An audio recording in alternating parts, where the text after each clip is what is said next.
Merci à tous d'avoir choisi Viva. Bonsoir et bienvenue dans ce nouveau journal. Tout de suite les principaux titres. Les maîtres Fram lancent un ultimatum. Année blanche en échange de la démission de Paul Rabart. Nous en parlerons dans cette édition. Toujours dans cette édition, nous discuterons des avantages exorbitants du bureau permanent de la Chambre basse. La commune urbaine d'Antananarive privatise les places de parking de la capitale, notamment à Nalaké. Détails dans ce journal. Et enfin, dans l'actualité internationale, il y a l'EIL qui décapite un autre journaliste américain en Syrie, deuxième journaliste américain tué en à peine un mois. Nous en parlerons également dans cette édition de Viva Événement.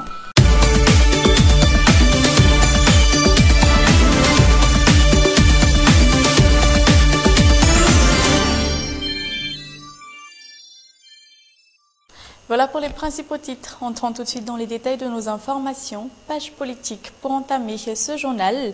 Un des quotidiens de la capitale, la Gazette de la Grande Île en reparle. Les avantages excessifs pour le bureau permanent, outre les salaires et les indemnités. Le montant des quotas en carburant pour chacun des membres de la Chambre basse est ahurissant. Reportage. Jean-Max Rakout-Mamoun, l'actuel président de l'Assemblée nationale, est le plus avantagé de ses pairs en bénéficiant tous les mois de 20 millions d'arrières de carburant, soit mensuellement 5 714 litres, si l'on prend 3 500 arrières pour prix du litre.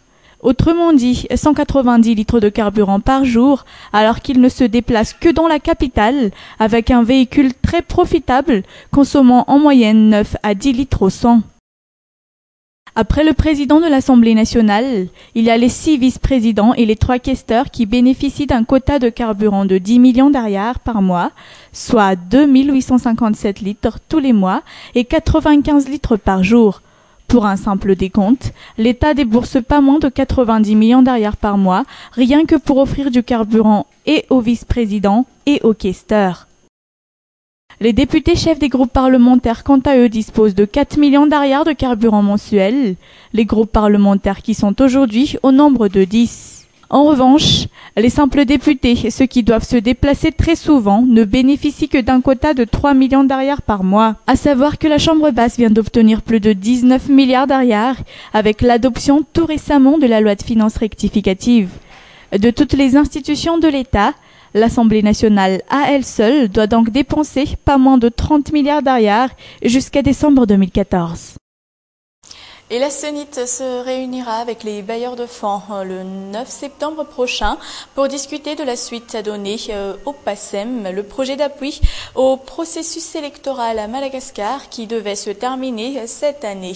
Sachant qu'avec la situation politique actuelle, l'élection communale, la dernière des 3 élections prévues par le PACEM, ne pourra pas se tenir cette année. Fin de ce chapitre politique, mais les maîtres Fram menacent de s'en prendre à la prochaine année scolaire. Ils ont lancé l'ultimatum d'une année blanche sans réponse satisfaisante de leurs revendications, entre autres de la démission de l'actuel ministre de l'Éducation nationale. Anna Muriel sur les images de Toubra Koutjavouni. La grève des enseignants Fram reprendra de plus belle à partir de demain. C'est ce qu'ont souligné leurs représentants ce jour. Ces enseignants Fram qui ne vont pas assurer la prochaine rentrée scolaire. Une décision qu'ils ont prise à partir du moment où le ministère de l'Éducation nationale a refusé de les recevoir.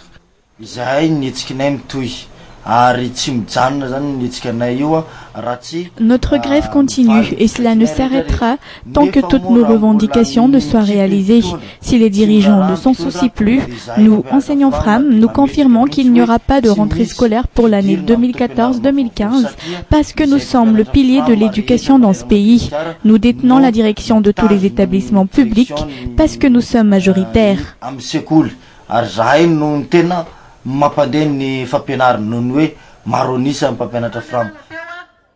Les responsables auprès de l'Afari Malagas soutiennent à 100% cette grève. Nous savons très bien depuis la période transitoire que Paul Rabar est un sociologue. Il connaît comme sa poche les problèmes de société et il l'a toujours soulevé à chaque fois qu'il donnait son point de vue. Actuellement, est-ce que c'est son poste qui a tout changé? Qui l'a changé? On dirait qu'il ne connaît même plus la société civile. C'est une erreur de le garder à la tête de ce ministère. Nous demandons sans condition le limogeage de ce ministre. Discuter figure aussi comme une solution à ce problème. En tout cas, nous, à Fari, nous supportons 100% les enseignants FRAM. Les enseignants FRAM qui ont observé jusque-là une grève de 2 semaines, une revendication visant à un recrutement de tous les enseignants FRAM de toute l'île, revendication qui n'a jamais eu de suite jusqu'à aujourd'hui. Cité universitaire d'Ancat, tout a changé. En l'espace des 10 dernières années, les étudiants n'y vivent plus seuls actuellement, mais pour la plupart avec leur famille dans des conditions misérables, en raison entre autres des infrastructures qui sont aujourd'hui plus que délabrées. Toujours un reportage d'Aina Muriel et Tovrekot Javoni. Des habitations insalubres, des infrastructures vieilles comme le monde, les problèmes des étudiants résidant la cité universitaire n'en finissent pas. Ajlal est une ancienne résidente du campus, elle y vit encore jusqu'à aujourd'hui avec sa jeune sœur. Voyez par vous-même, aucune trace de travaux de rénovation.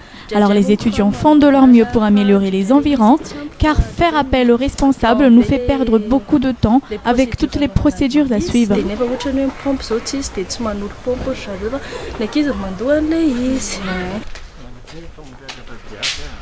Tenez, ici par exemple, lorsqu'il pleut, cette salle est quasiment inondée.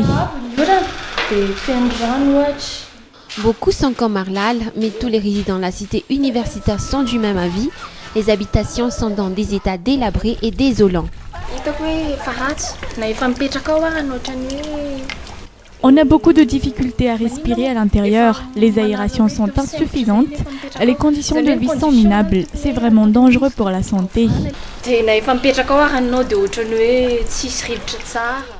Ces étudiants passent pratiquement toute leur vie ici.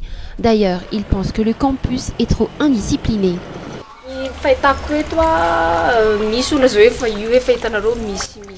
Le problème ici, c'est qu'il y a des gens qui habitent la cité alors qu'ils ne sont même pas des étudiants. Et nous, les vrais étudiants, nous sommes obligés de payer du loyer.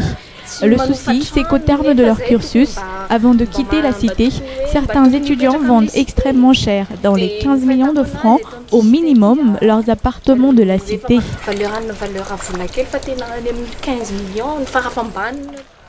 Les étudiants habitant la cité universitaire n'y vivent plus seuls aujourd'hui. Les nombreux landaux de bébés sur les vérandas en sont la preuve. Ces résidents qui n'osent pas quitter la cité, même pendant les périodes de vacances, par crainte de ne plus récupérer leurs habitats au retour. C'est assez compliqué. Ils ne peuvent pas se permettre de laisser leurs affaires ici et passer les vacances ailleurs. C'est pour eux un risque à ne pas prendre.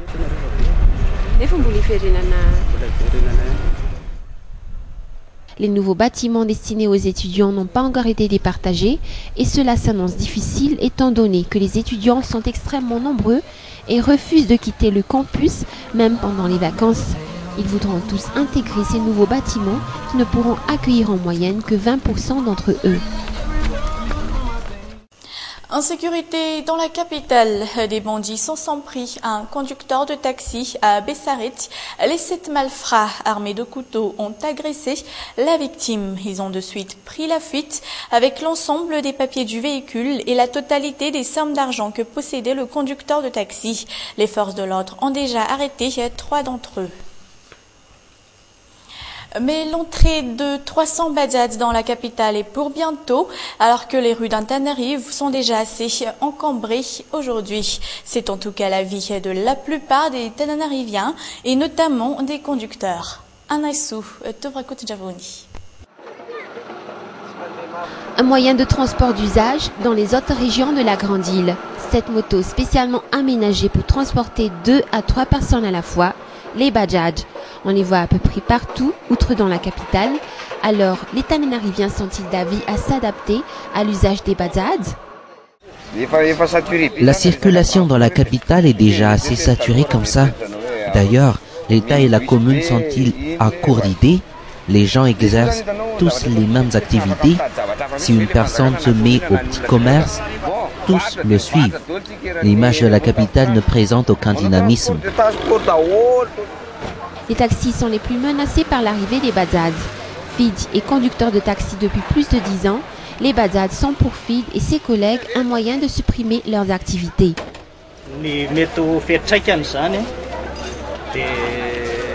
D'abord, ça affectera directement les taxis car les clients se précipiteront vers les Bajaj vu que les frais de transport sont moins chers.